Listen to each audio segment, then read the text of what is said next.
a little bit of an interesting shot selection, but it's a perfect way to start our latest edition of Chop It or Drop It. So just a reminder of how this works. If you want to talk about it, you're going to say we're going to chop it. And if you don't, you say drop it, and everybody drops it. Are you ready? Well, ready or not, here we go. The Bulls, they are 4 games under 500. They are only a half game out of the 11th seed. So, big perk. Chop it or drop it. It's time for the Bulls to start to maybe reassess their plans for the rest of the season. Oh, we got to chop it, okay. For sure. I mean, think about it. Last year when they added Vucevic and DeMar DeRozan, and you remember when they made the offseason addition against Alex Caruso, like this team is championship or bust. They didn't put this team together just to be competing or making it to the postseason. Like DeMar DeRozan is towards the tail end of his career. I'm not saying he don't have more left in the tank, but I'm talking about in his prime. Zach LaVine, he's one of the best shooting guards in the game today. So right now it's just not working. We don't know what's going on with Kobe White. Sometimes he's getting minutes, sometimes he's starting. Billy Donovan is really not a fan of his. It's time for the Bulls to make some moves. I agree. I'm not going to necessarily say what moves they need to make. I'm not saying, but I don't know if they were necessarily championship or bust, but they were expected to be a higher level playoff team than what they are. They are supposed to be 5 or above. They should be a team that could be contending for the second round. And right now, they're contending for the play-in, and it's because of injury. And DeMar DeRozan, people did not expect to get this quality of a player when he left San Antonio. So they even had some players that were exceeding expectations, but they haven't been able to get healthy. Even Coach, when we had the opportunity to talk to him, he said, look, one of the issues that we get down big and then we fight back. That's why we're one of the worst crunch down teams. And a lot of it has to do with their decision making. You can roll the tape on one of the shots that when you see Zach LaVine take this. Look, you're down by 3, 5 seconds ago. That's just not a quality shot right there. Like, you have to go and be more aggressive. You got to look for your teammates. You got to find something the right way. And the Bulls just right now, they just seem so discombobulated. Brian, what options do they actually have and that they're looking at here?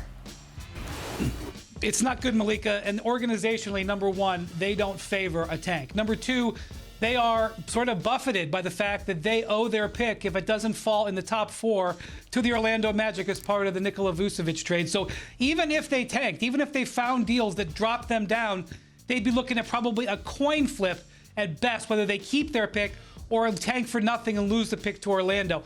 You could make the case for it. I don't think it's headed that direction.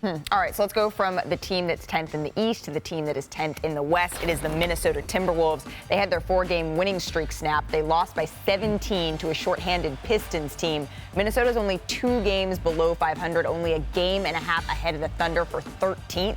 So, Richard, is it time to be worried about the Wolves? Chop it or drop it? Oh, I want to chop it. Let's do it. Because what? You okay? Oh, I was just saying that this is another team that, again, you talked about the offseason acquisitions of bringing in Rudy Gobert, getting rid of all of those picks. And I get it. If you had Karl Anthony Towns, and maybe they're going to look at this and say, hey, look, Cat's been injured a bunch. Anthony Edwards got off to a slow start. But ultimately, you could just see that the chemistry ain't chemistrying. Yeah, that's what I said. So I like Minnesota. I like some of their pieces, but that does not look like a cohesive unit. Definitely doesn't look like the same cohesive unit. And I'm not going to blame this on Rudy Gobert. I'm going to blame this on the group. The group needs to do it better because not one person can lead you positive or negative. It has to be done as a collective unit. They are the biggest front runners in the NBA, the Minnesota Timberwolves, when it comes down to it. Think about it.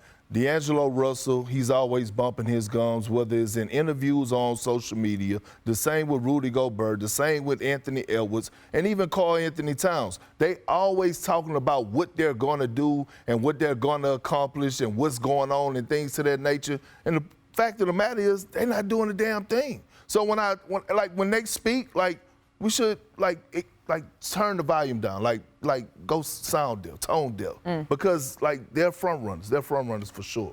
So you don't like them? No, I don't like them. All right, we're going to stick in the West. Anthony Edwards. I don't like the Minnesota Timberwolves. We're going to go to the Phoenix Suns. How about them? Because they dropped their 10th game in their last 12. They got blown out by the Nuggets. They fall back below 500.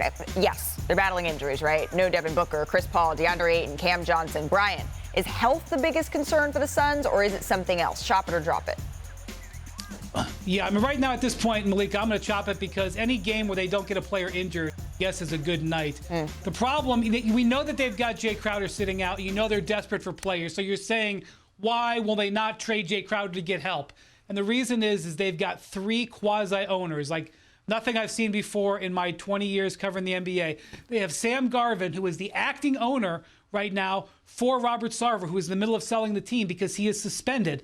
But while Sam Garvin has said he has the authority to make trades, he actually doesn't, because under the rules that the league put down under the suspension, Robert Sarver is allowed to say yes or no to any trade for a player that makes over $10 million, which is who Jay Crowder is. Any trade almost certainly has to go on Sarver's desk. Meanwhile, Matt Ishbia is going to try to take control of this team within the next month.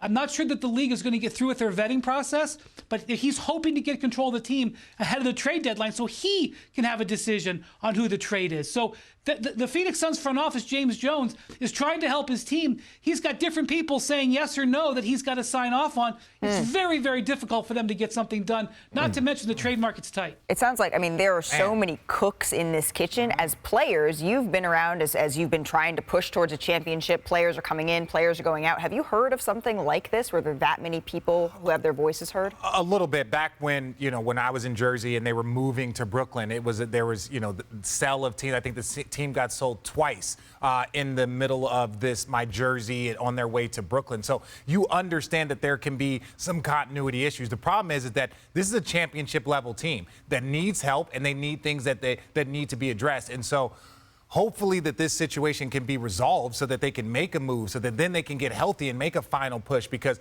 this team does have all of the ability and all of the talent to win a championship. But I don't know if it's internal, because you can't really tell what's going on internal if everything internally is injured, banged up, and you don't know what the true product is. Thanks for watching ESPN on YouTube. For live streaming sports and premium content, subscribe to ESPN+.